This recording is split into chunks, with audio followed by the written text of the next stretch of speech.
नमस्कार, स्वागत है आप सबका। आप देख रहे हैं दूरदर्शन किसान। मैं हूं आपके साथ मीनाक्षी शोरान। कृषि दर्शन में आपका स्वागत है। किसान भाइयों, हम सब जानते हैं और बहुत आभारी हैं आपके, क्योंकि आप इस कोविड-19 महामारी के दौर में भी लगातार अथक प्रयास कर रहे हैं। अपनी खेती किसानी के जरिए खेतीहर मजदूरों के साथ मिलकर हर वो संभव कोशिश कर रहे हैं ताकि हर घर को भोजन प्राप्त हो सके।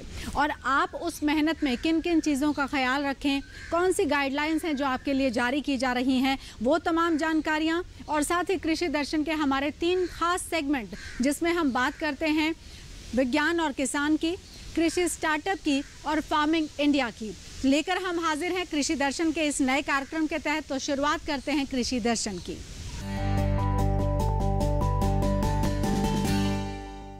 किसान साथियों, सबसे पहले हम बात करते हैं अपने सेगमेंट विज्ञान और किसान की। सरकारी योजनाएं किसानों के लिए किस तरह से मददगार साबित हो रही हैं, इसका हमें जीता जागता उदाहरण मिलता है हरियाणा के जींद और करनाल जिले से। मत्स्य पालन को लेकर यहां कुछ गांवों में किसानों को दिक्कतें आ रही थी, लेकिन मेरा गांव मेरा गौरव के तहत जिले के 5 गांवों को गोद लिया गया और किसानों की तमाम समस्याओं को भी दूर कर दिया गया। आइए इसी से जुड़ी रिपोर्ट आपको दिखाते हैं।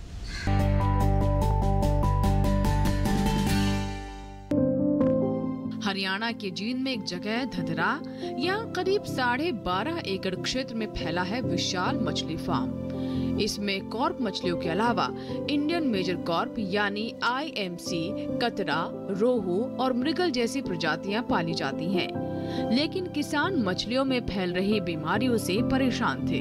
उन्हें 3 महीने के अंदर अंदर 2 बीमारियों का सामना करना पड़ा।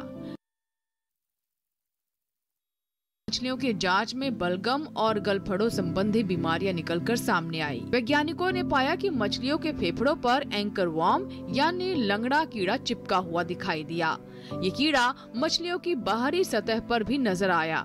इससे मछलियों को भूख लगना बंद हो गई और वे काफी कमजोर हो गयीं। इन हालात में मेरा गांव मेरा गौरव योजना धतराह की मछलियों पालकों के लिए नई उम्मीद लेकर आया। ये भारत सरकार की महत्वपूर्ण योजनाओं में शामिल है। इसका उद्देश्य खेती और उससे जुड़े व्यवसायों में अनावश्यक लागत को कम करना और कृषि आय को बढ़ाने में मदद करना है। इस योजना के अंतर्गत हरियाणा के करनाल में स्थित केंद्रीय मृदा लवणता अनुसंधान संस्थान के वैज्ञानिकों की टीम ने जींद और करनाल जिले के 5 गाँवों को गोद लिया।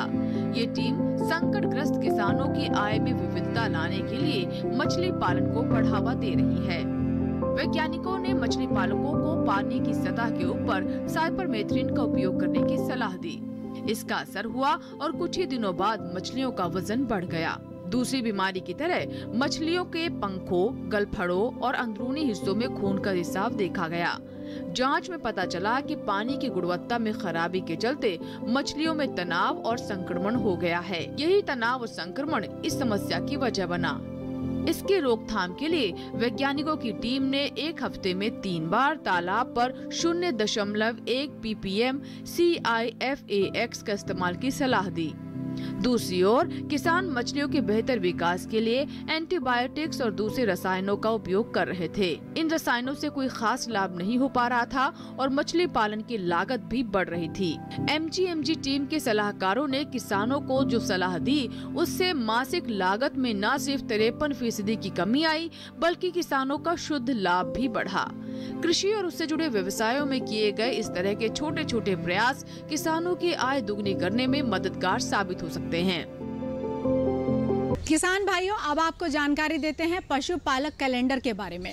वर्तमान समय में आप अपने पशुओं की देखभाल कैसे कर सकते हैं, कौन कौन से ऐसे काम हैं जो आपको निश्चित तौर पर करने चाहिए, यही तमाम जानकारियां हम लेकर आते हैं पशुपालक कैलेंडर में। तो चलिए एक नजर डालते हैं।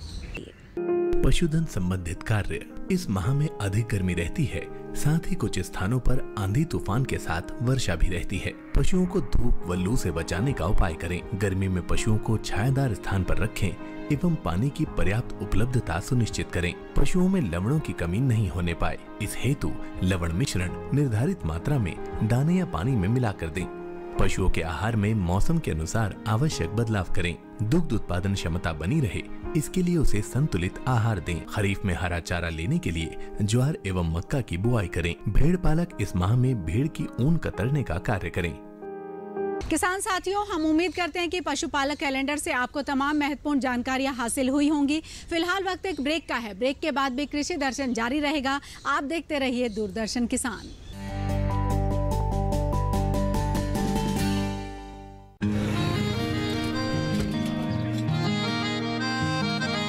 क्या बात है भाई, आजकल तो काफी खुश नजर आ रहे हो।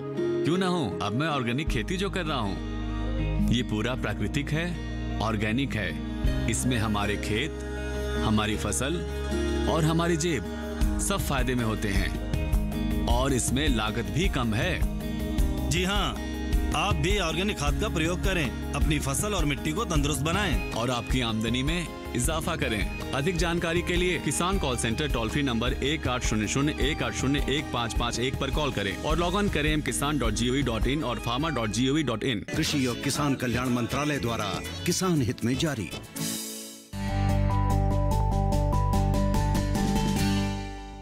ब्रेक के बाद एक बार फिर से आपका स्वागत है और अब देखते हैं कृषि स्टार्टअप। परंपरागत खेती किसानी के अलावा बहुत सारे ऐसे किसान हैं जो पशुपालन से जुड़े हुए हैं और न सिर्फ वो जुड़े हुए हैं बल्कि अपने जीवन का एक बहुत बड़ा हिस्सा वो उन्हीं पशुओं की सेवा में, उनकी तीमारदारी में, उनके बेहतर रख रखाव में गुजार देते हैं। वो अलग बात है कि उससे वो अलग तरह का लाभ भी कमा सकते हैं और बाकियों के लिए प्रेरणा भी बन सकते हैं। ऐसे एक किसान से हम आपको मिलवाते हैं, श्री नरेंद्र सिंह, जिनके कामकाज को देखकर, पशुओं के प्रति उनके लगाव को देखकर और उन्होंने जिस तरीके से पशुपालन को नया आयाम दिया है उस सब को देखकर उन्हें 2019 के पद्मश्री पुरस्कार से भी नवाजा गया। आइए आपको उनसे मिलवाते हैं। पानीपत जिले के गांव डिडवाड़ी निवासी नरेंद्र सिंह द्वारा मुर्रा व साहिवाल नस्ल को संरक्षित करने पर भारत सरकार द्वारा उन्हें पद्मश्री अवार्ड से नवाजा जा रहा है। नरेंद्र सिंह को बचपन से पशुओं की देखभाल व लगाव का शौक था। शुरुआत से ही उनका ज्यादातर समय पशुओं की बेहतर ढंग से देखभाल करने में बीतता था। क्योंकि वो किसान के साथ पंचायत विभाग में ग्राम सचिव भी हैं, ड्यूटी के बाद पशुओं की देखभाल के समय यही प्रयास रहता था कि कुछ पशुओं के हित में भी किया जाना चाहिए। करीब 20 साल पहले नरेंद्र सिंह ने 10 पशुओं के साथ गांव में अपने प्लॉट पर डेयरी की शुरुआत की थी। अब भैंस, झोटे व सांड समेत आज उनकी डेयरी फार्म पर करीब 150 पशु हैं। नरेंद्र सिंह को वर्ष 2013 व वर्ष 2015 में राष्ट्रीय अवार्ड, 2017 में गोपाल रत्न अवार्ड व वर्ष 2018 में मुर्रा रत्न अवार्ड से भी नवाजा जा चुका है। नरेंद्र सिंह के फार्म की खास बात यह है कि मुर्रा नस्ल की सुंदरता को देखने के लिए विदेशी भी यहाँ आते हैं। तभी तो कोलंबिया के राजकुमार समेत इनकी डेयरी का कई देशों के प्रतिनिधि दौरा कर चुके हैं। इनकी मुर्रा नस्ल की भैंस प्रतियोगिताओं में चैंपियन रह चुकी है। वहीं छोटा शहंशाह दूसरे स्थान पर रहा। इन्हें खरीदने विदेशों से भी लोग आ चुके हैं।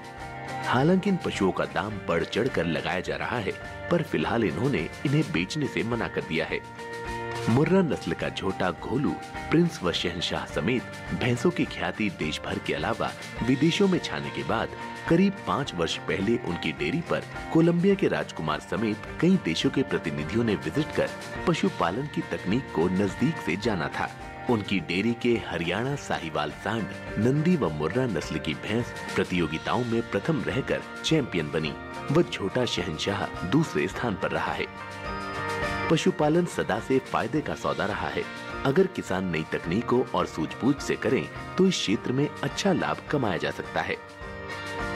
साथ ही अपनी आय भी दोगुनी करने में सफलता हासिल कर सकता है। पशुपालक नरेंद्र सिंह का मानना है कि पशुपालन व्यवसाय को अगर बदलते समय की तकनीक के साथ अपडेट कर दिया जाए तो पशुपालन कभी भी घाटे का सौदा साबित नहीं हो सकता।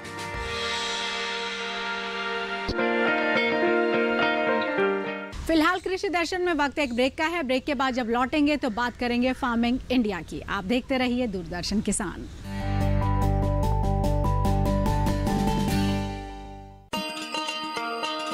किसान भाइयों गांठ बांध लो, गांठ बांध लो, बात बहुत है काम की, समृद्धि के पैगाम की। मिट्टी के मिजाज को समझो, मिट्टी के हर राज को समझो, मिट्टी की तुम जांच कराओ, मुफ्त सॉइल हेल्थ कार्ड ले जाओ। कभी मुनासिब बीज लगाओ, सही किस्म की खाद ले आओ, जितनी जरूरी उतनी डालो, सही मात्रा खुद पहचानो, इसको अपना मंत्र बना लो, मिट्टी की सेहत तो जानो। बात बहुत है काम की, कम लागत अधिक वरदान की, किसान भाइयों गांठ बांध लो। आज ही मिट्टी की जांच कराएं, राज्य सरकार के कृषि अधिकारी से संपर्क करें और मुफ्त में सॉइल हेल्थ कार्ड पाएं। कृषि और किसान कल्याण मंत्रालय द्वारा किसान हित में जारी। ब्रेक के बाद आप सभी का एक बार फिर से स्वागत है और अब बात करते हैं हमारे सेगमेंट फार्मिंग इंडिया की। डेयरी किसान अक्सर अपने पास अच्छी नस्ल की गाय और भैंसें रखते हैं, लेकिन बावजूद उसके भी उनके मन में एक सवाल है जो हमेशा बरकरार रहता है। वो सवाल ये है कि वो ज़्यादा से ज़्यादा दूध का उत्पादन अपने गाय भैंसों से कैसे ले सकते हैं। तो इसी सवाल का जवाब हमारी इस रिपोर्ट में छिपा हुआ है, आइए देखते हैं।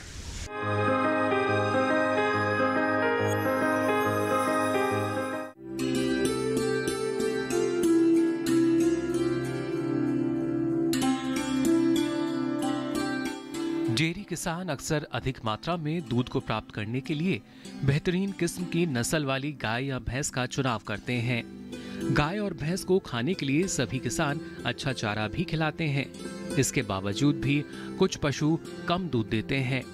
इसका मुख्य कारण पशुओं की परेशानी किसान द्वारा नहीं समझ पाना है। कई छोटी छोटी बातें ऐसी हैं जो डेयरी पशुओं की उत्पादकता पर प्रतिकूल प्रभाव डालती हैं।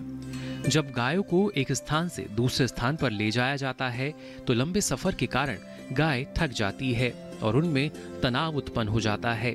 साथ ही थनैला संक्रमण के कारण भी दूध के उत्पादन में कमी आती है। इसके अलावा भी कई कारण हैं गाय द्वारा दूध कम देने के। पशुओं के दूध कम देने के कारण विषैले पौधे या खरपतवार खाने से गायों की शुष्क पदार्थ ग्रहता कम हो जाती है, जिससे दूध में कमी आती है। गाय के आहार में गैर प्रोटीन नाइट्रोजन अथवा यूरिया की अत्यधिक मात्रा हानिकारक हो सकती है। आवश्यकता से अधिक मात्रा में वसा, स्टार्च आदि खिलाने से रुमेन की क्रियाशीलता एवं उपपाच्य पर विपरीत प्रभाव पड़ता है। गायों का पूरा दूध ना निकाला जाए तो इनके दुग्धकाल की अवधि कम हो सकती है।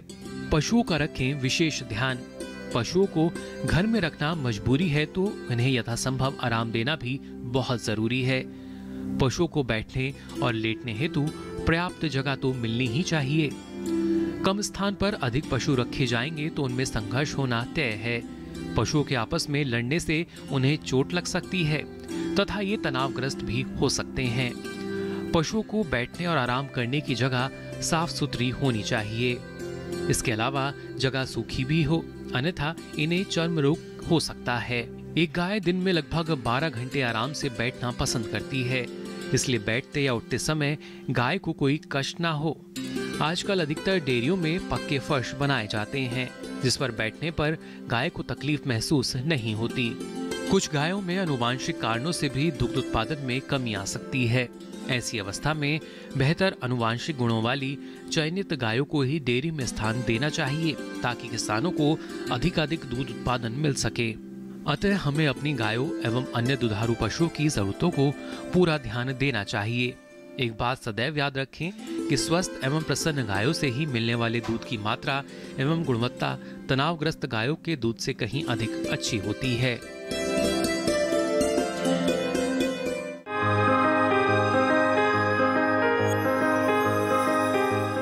हमारी सरकार पशुपालन के लिए लगातार प्रयासरत है और पशुओं के बेहतरी के लिए कौन कौन सी नई योजनाएं बनाई गई हैं, आइए आपको बताते हैं इस रिपोर्ट के जरिए।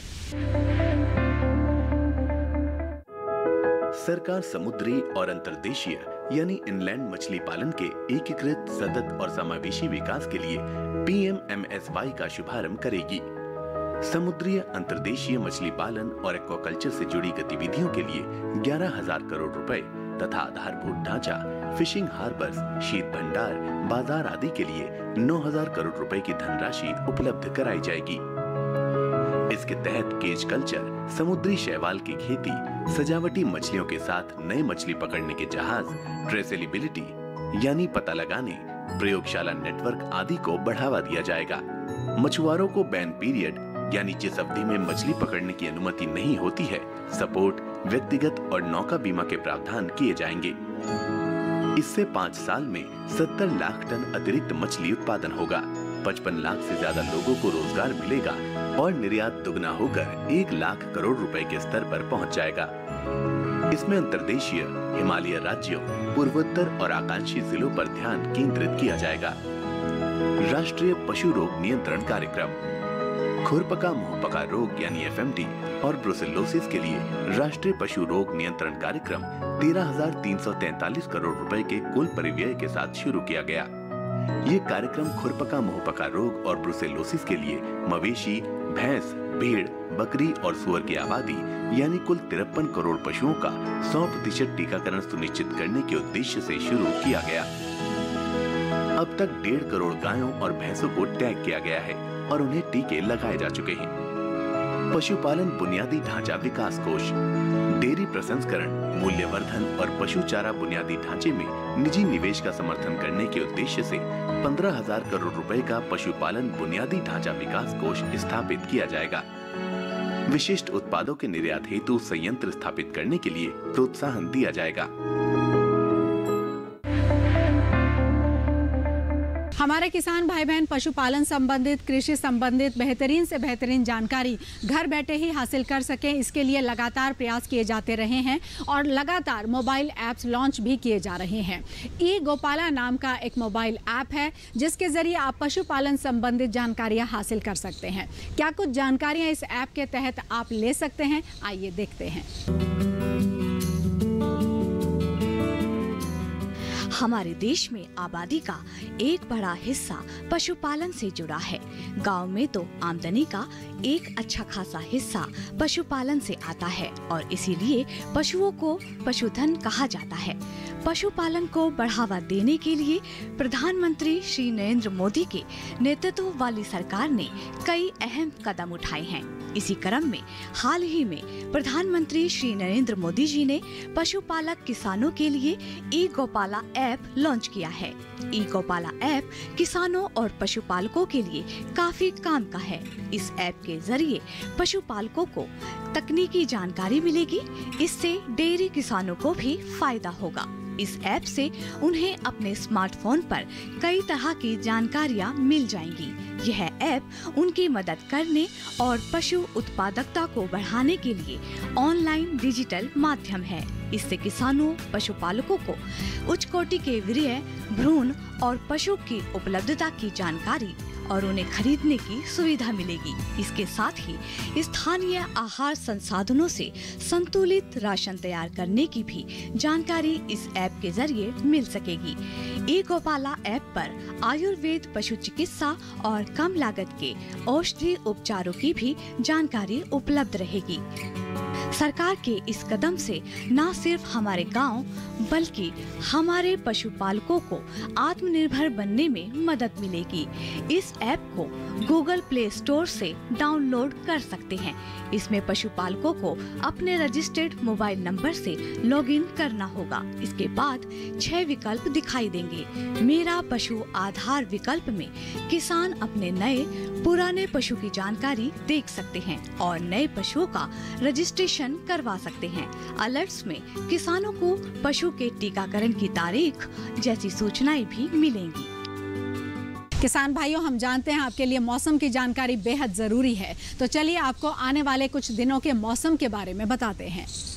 उत्तर प्रदेश में 2 दिन कुछ इलाकों में बरस सकते हैं बादल। उप हिमालय, पश्चिमी बंगाल में 2 दिन अधिकतर जगह बारिश की संभावना। गंगई, पश्चिमी बंगाल में अगले 2 दिन अनेक स्थानों पर बरसेगा पानी। बिहार, झारखंड और ओडिशा में 2 दिन कई स्थानों पर बारिश के आसार। अरुणाचल प्रदेश में 2 दिन अनेक स्थानों पर बारिश का अनुमान। असम और मेघालय में गुरुवार को अधिकतर इलाकों में होगी बरसात। नागालैंड, मणिपुर, मिजोरम, त्रिपुरा में 2 दिन अनेक स्थानों पर बरसात होगी। राजस्थान, मध्य प्रदेश और छत्तीसगढ़ में गिनी चुनी जगह बारिश की उम्मीद। केरल में अगले 2 दिनों के दौरान अनेक जगह हो सकती है बरसात। तटीय और दक्षिणी आंतरिक कर्नाटक में अनेक स्थानों पर बारिश के आसार।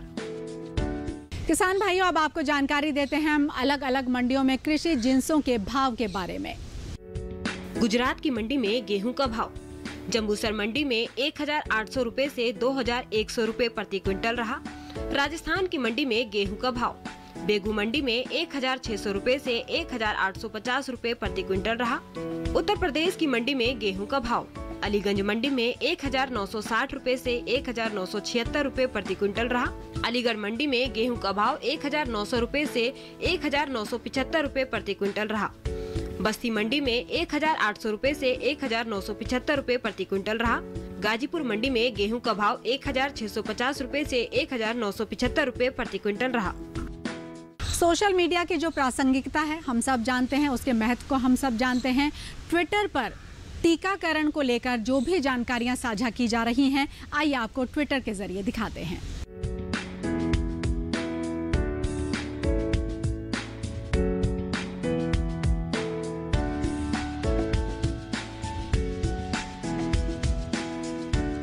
आज के कृषि दर्शन कार्यक्रम में इतना ही। उम्मीद करते हैं कि आपको कार्यक्रम पसंद आया होगा। कोई भी सुझाव यदि आपकी तरफ से है तो आप हम तक ईमेल कर सकते हैं।